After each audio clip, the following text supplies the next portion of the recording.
Kenya's $1 trillion future city. Being an East African nation with an Indian Ocean coast, Kenya includes the magnificent Great Rift Valley, lakelands, savanna, and mountainous highlands. Additionally, animals like lions, elephants, and rhinos call it home. Safaris departing from Nairobi, the nation's capital, travel to the Masai Mara Reserve, famous for its yearly migration of wildebeests, and Amboseli National Park, which offers views of Tanzania's 5,895-meter Mount Kilimanjaro. The nation is such a wonder and incredible tourist destination. It is for this reason and more that the Kenyan government intends to construct Konza Technopolis, formerly known as Konza Technology City, 64 kilometers south of Nairobi on the way to the port city of Mombasa. It is promoted as a major component of Kenya's Vision 2030 National Development Strategy. The project appears to be considerably behind schedule as of January 2019. Thanks for joining us in today's ride throughout Kenya to find out more about the Kenyan future city. Stay with us as we discover more. Please, as you watch this video, like it and share it, for this is the only way that the YouTube algorithm can make it visible to others. The plan. The Kenyan government is promoting Konza Technopolis as a business process outsourcing (BPO) initiative through the Kenya ICT Board. Where African Silicon Savannah begins is how they describe it. The Konza information website states that the project hopes to draw businesses involved in business process outsourcing, software development, data centers, disaster recovery centers, call centers, and light assembly manufacturing. It also plans to construct a university campus with a strong emphasis on research and technology, as well as hotels, residential areas, schools, and hospitals. Additionally, a science park, convention center, commercial centers, hotels, international schools, and a medical facility are planned for the area. The project is planned to be built across 2,000 hectares of land straddling 3 counties, namely Machakos County, Makueni County, and Kajiado County, within a 10-kilometer buffer zone, 64 kilometers south of Nairobi on the way to the port city of Mombasa. An estimated $14.5 billion, 1.2 trillion Kenyan shillings, will be spent on it. It is promoted as a major component of Kenya's Kenya Vision 2030 National Development Strategy.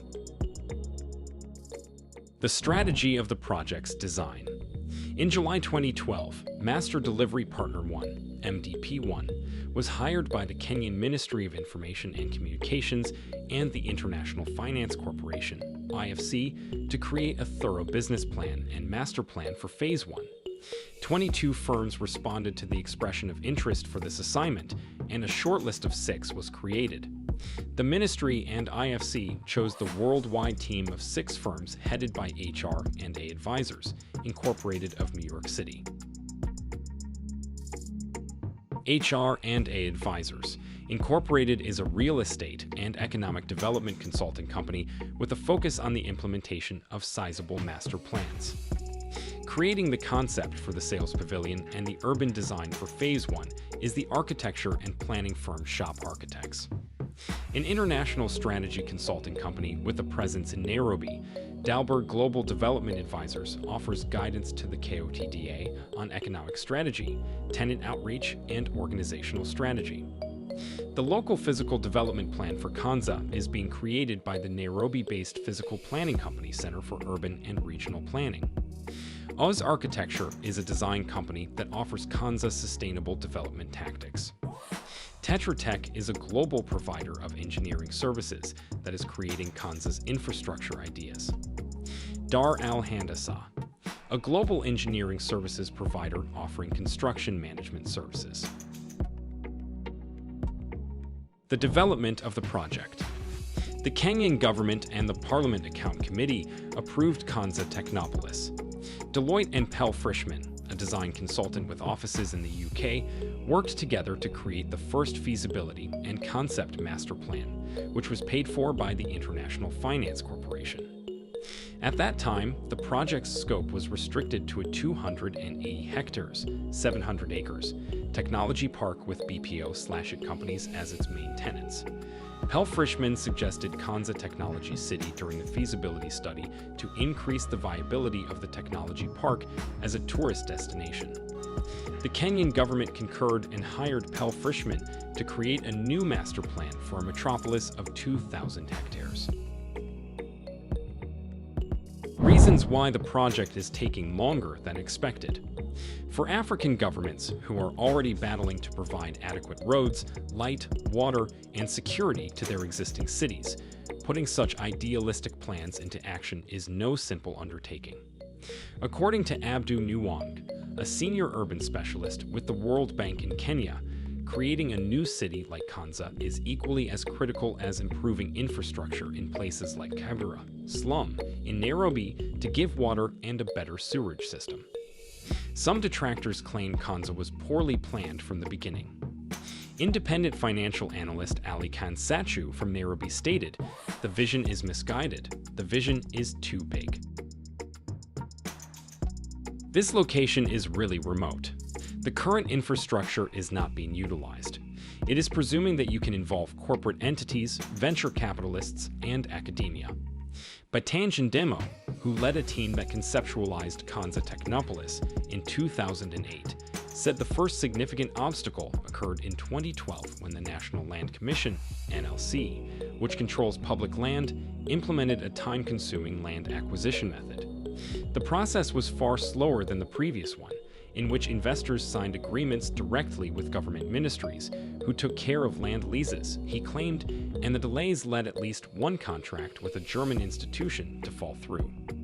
In order to address this, the government gave the Kanza Technopolis Development Authority, CODDA, which was established in 2012 to coordinate the development of the new city, ownership of the site. CODDA now leases land to investors for 50 years with the option to renew it. Also, a significant problem has been financing.